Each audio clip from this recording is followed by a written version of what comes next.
नमस्कार मित्रांनो, आज आपण जाणून घेणार आहोत टीव्ही आणि सिनेसृष्टीतील हँडसम आणि टॅलेंटेड अभिनेता राकेश बापट यांचा संपूर्ण प्रवास.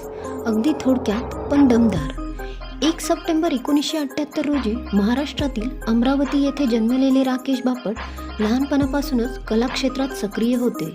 विशेष म्हणजे चित्रकलेसाठी त्यांनी राष्ट्रीय स्तरावर पुरस्कारही मिळाला आहे.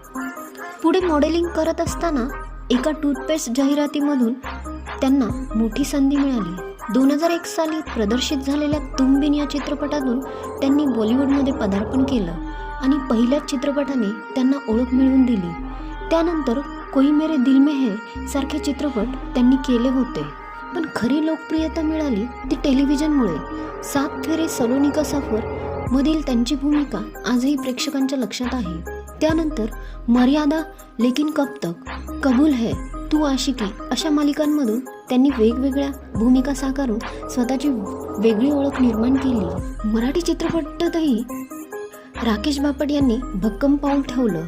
आईना का मैना, वृंदावन, सविता दामोदर परांजपे हे त्यांचे गाजलेले मराठी चित्रपट होत.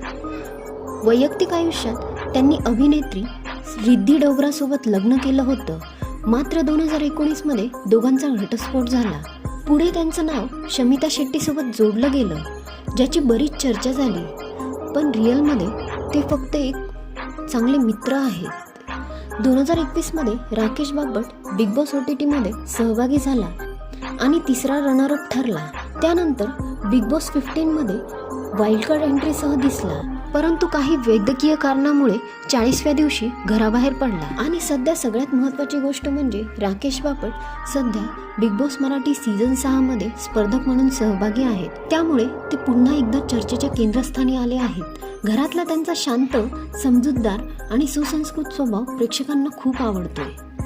बिग बॉस मराठीमध्ये राकेश बापट सगळ्यात महागडा स्पर्धक आहे. ते प्रति एपिसोड 3 ते 4 लाख इतके मानधन घेतात. आता पाहायचं हेच की हा शांत अभिनेता बिग बॉसच्या खेळात किती पुढे जाणार. तुमचं मत काय कमेंटमध्ये नक्की सांगा. व्हिडिओ आवडला असेल तर लाईक, शेअर आणि चॅनलला सबस्क्राईब करायला विसरू नका.